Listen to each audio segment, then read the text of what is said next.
Evening, Sekho. I believe you have the Minister with you. Good evening, Sally. Yes, absolutely. And as you mentioned, it really has been a difficult time for the class of 2020, but nonetheless receiving 76.2% as their overall pass rate. And joining us is the Minister of Basic Education. Minister, thank you so much for your time. Angie Motshekga, for your time. Now just tell us, 76.2%, a drop, of course, from what we saw in 2019. How are you feeling this evening with that result? I feel relieved. I mean, obviously, I'm not excited that we dropped at 5.1, but I was expecting the worst because of the difficulties that we had to go through in 2020. So I really feel relieved.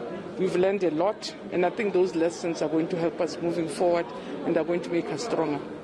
I would have wished for more, but I'm relieved. And now we do know, of course, like you said, that you guys have learned a lot as a department. Just take us through some of those lessons and how they will be implemented going forward. One, because of the difficulties of 2020, we amassed lots of support and partnership. Where the corporate came to the party, there were more materials, there were platforms that were created, things that we had never done before.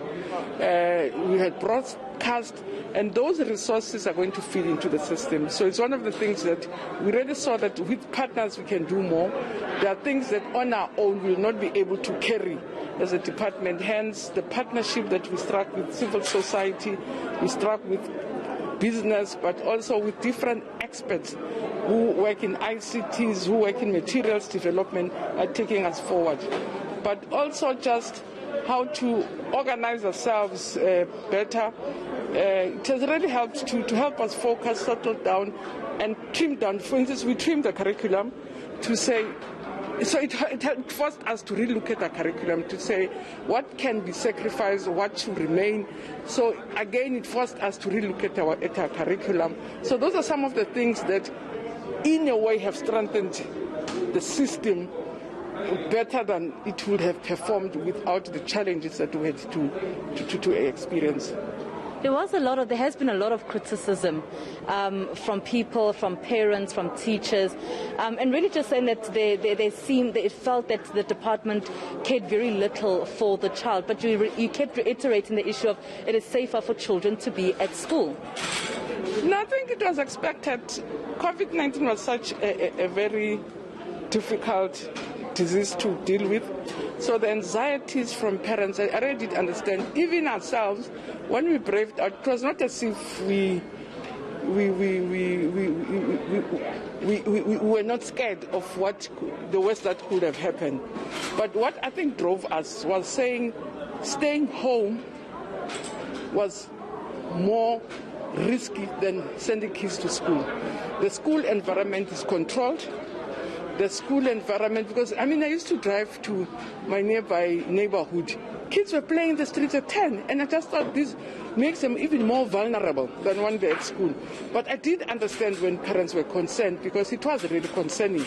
At that stage, because very little was known about the virus and what the risks were, and it would have been a real disaster if we really did find an outbreak amongst children. But we just had to brave it because it had to be done.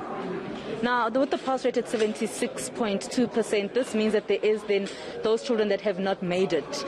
What message would you give? Let's start off with the class of 2020, those that form part of the 76.2%. For instance, the first thing we did, because we normally close for supplementary exams early in January. We had to wait for the results so that those who have not done well in one or two subjects can rewrite. So we've opened, we're waiting for them. So we want them to write in June.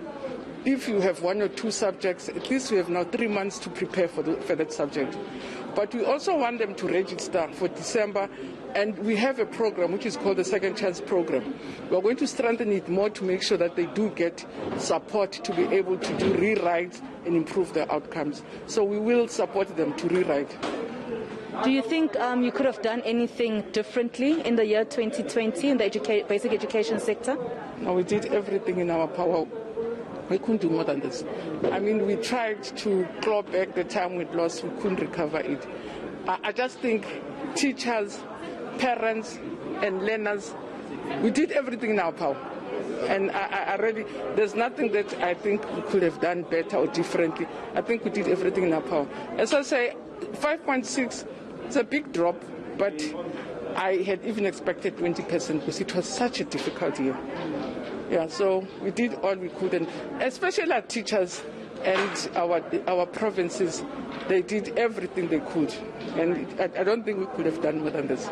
Thank you so much, Mayor Angie Motshekga. She's, of course, the Basic Education Minister, just giving us details and really saying once again that she was expecting it to be slightly worse than this particular percentage of 76.2. Sally?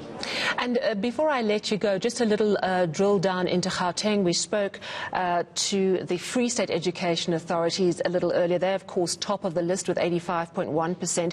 Gauteng second, 83.8%, but also some very successful districts within Gauteng. So good results for the province as well.